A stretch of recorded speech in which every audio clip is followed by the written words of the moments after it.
units.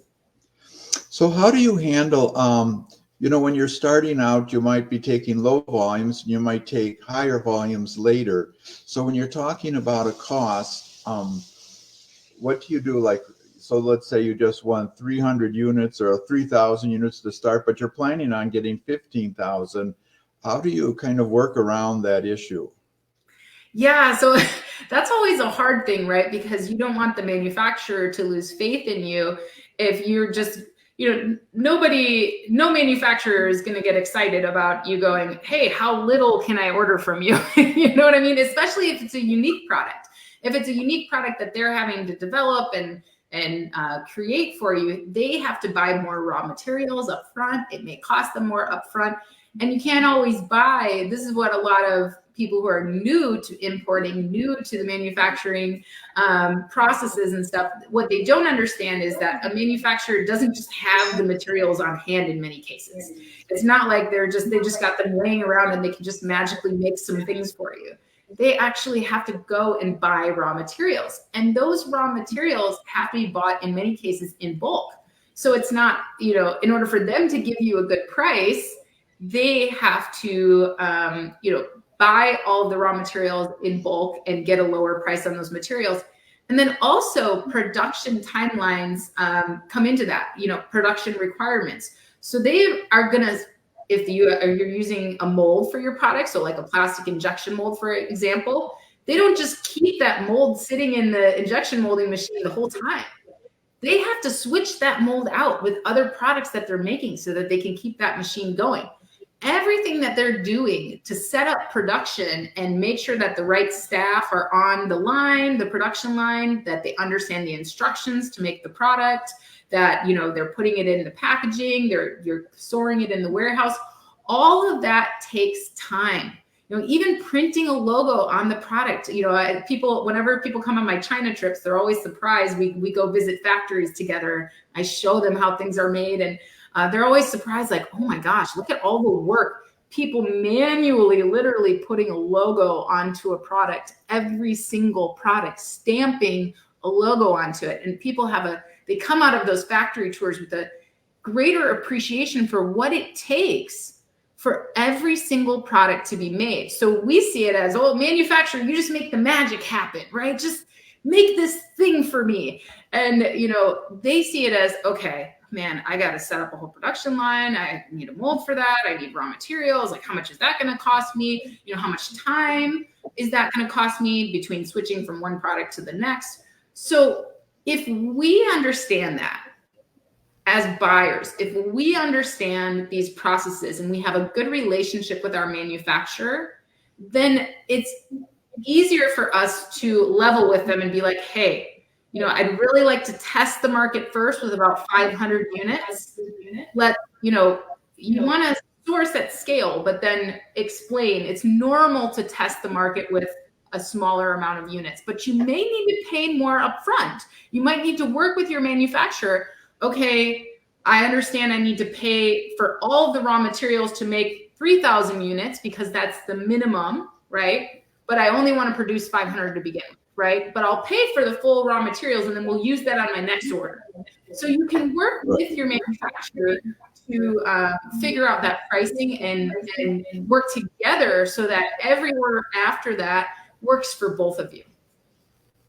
Yeah, going back for a minute to the product that's manufactured similar to yours. You were talking about a garbage can. Well, basically, you get a product and it's selling, let's just say, for $8. Its manufacturing cost is about $1.25 or maybe $1.50, somewhere in there, because otherwise they wouldn't be selling it. But what do you do when the manufacturer comes back and says, well, I could make this for $2.75, for instance? Do you go into what the price is probably at and see why he's so much higher? Yeah, I would definitely have a conversation about it. I have one example. I created a visor for a phone holder for your visor in your car, right? So, when you pull down the visor in the car. And when I first started selling these, I just sewed up a bunch of them myself. I made them at Hobby Lobby. I sewed them up. I put my own labels on them. I shipped them into Amazon just to get feedback from the market to find out, like, do people like this product? Do they need it, right? And so I sold out of the units. I got some reviews. I got some feedback. And I learned that, you know, this is a need in the marketplace. So then I went to China, and I'm looking around trying to figure out, okay, how can I source a similar product, right? I'm looking for similar products that I can just change a little bit, right? So the manufacturing process is already kind of done. And what I found is, have you ever seen those armbands that hold a phone that people go out running, Yep. put it on their arm, Right. right? I saw a manufacturer at the Canton Fair that had one of those. And I was like, oh, okay, I could actually change that product pretty easily for it to fit on the visor of the car, right? And it already has all the components that I need, and, you know, it'll work.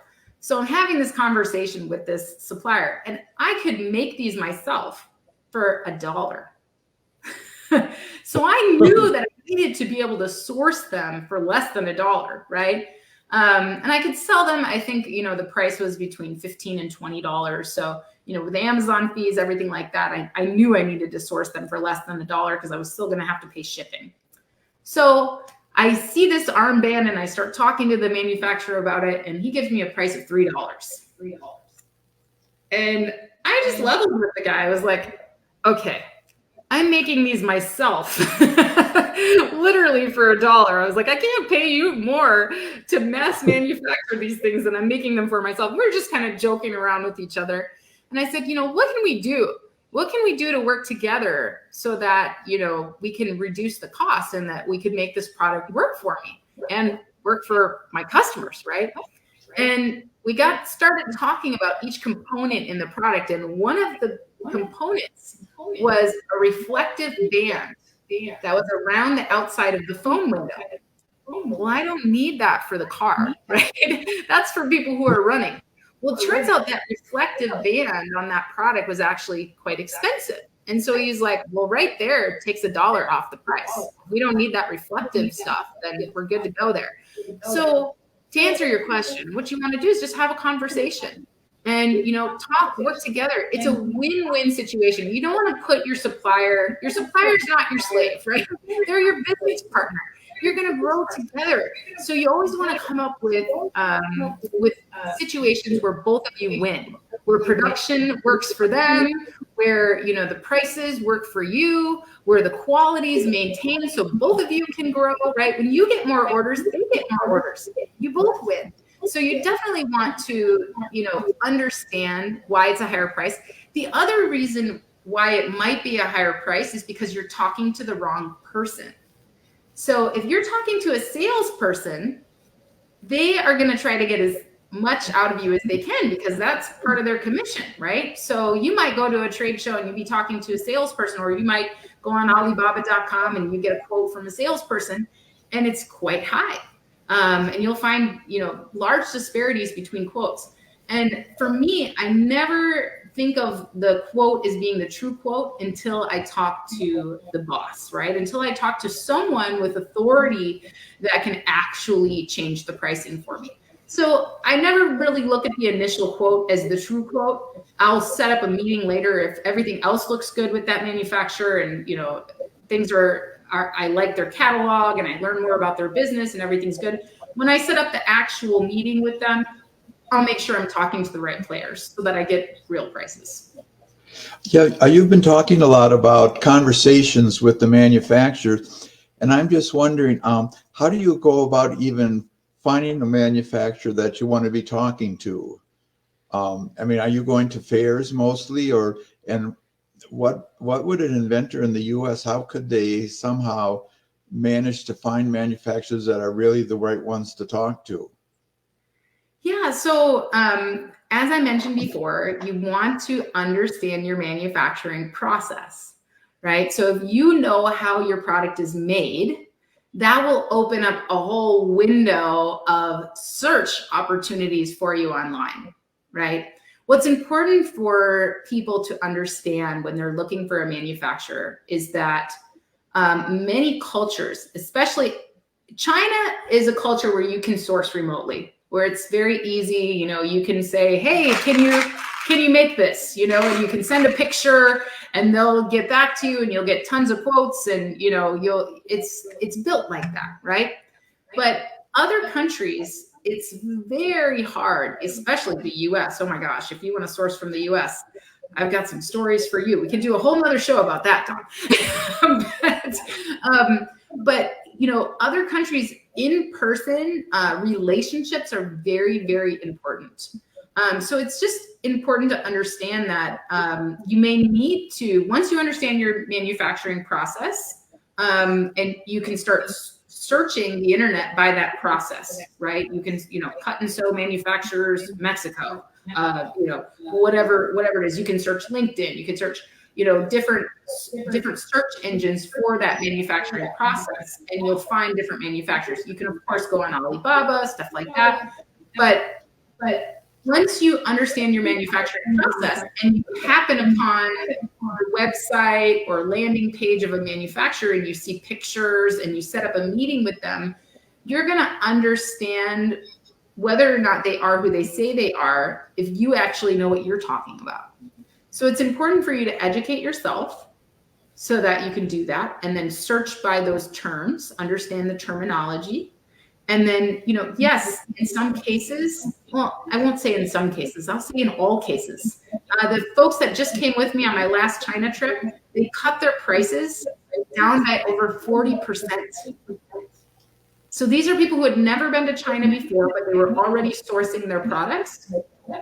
And one of them cut their prices by 40% by finding new manufacturers and sourcing in person at a trade show. And the other one cut his stuff by 52% by finding a new manufacturer that was not a trading company working through other manufacturers. So that's significant differences in their margins. So always sourcing in person is going to be a significant difference for you. But if you're just beginning and you know you need to start somewhere by sourcing remotely, then a great way to do it is just knowing your manufacturing process. And then also you can use sourcing companies. So there's different sourcing companies that will do that work for you. But again, educate yourself first so that you're not going in blind, and you can understand if you're being taken advantage of, or if that manufacturing partner is not a good fit for you. So Amy, would you consider yourself a sourcing company? So I do not offer sourcing for others. However, I do have great resources. So you can come with me on a sourcing trip. You can attend my trade show in Latin America. But I also offer consulting. So I'm a business consultant. So I also offer consulting, and I can connect you with any of my resources around the world to help you source your products. So someone would hire you as a consultant to help you sort of get started and get going. Exactly. And I would also look at, like, if you come to me as a consultant, I'm going to not only look at your product. We're going to look at your product. We're going to look at your market. We're going to look at your pricing, what your target pricing needs to be. I will look at the development of your product and make sure that you're not overdeveloping your product, that you're developing your product for manufacturing so that it's, you know, made in the best possible way to ensure quality and make sure you're not going to get bad reviews from your customers. We'll look at, you know, where you might want to launch your product, how you want to, you know, operate your business, what your margins will be, how much your startup costs will be. Then we'll get into, you know, where's the best country to source this from? What are the resources you're going to need? What are the legal contracts that you're going to need to have in place to protect your idea in that country with your manufacturers? So that's kind of the stuff that I help people with, concept all the way through launch of a brand.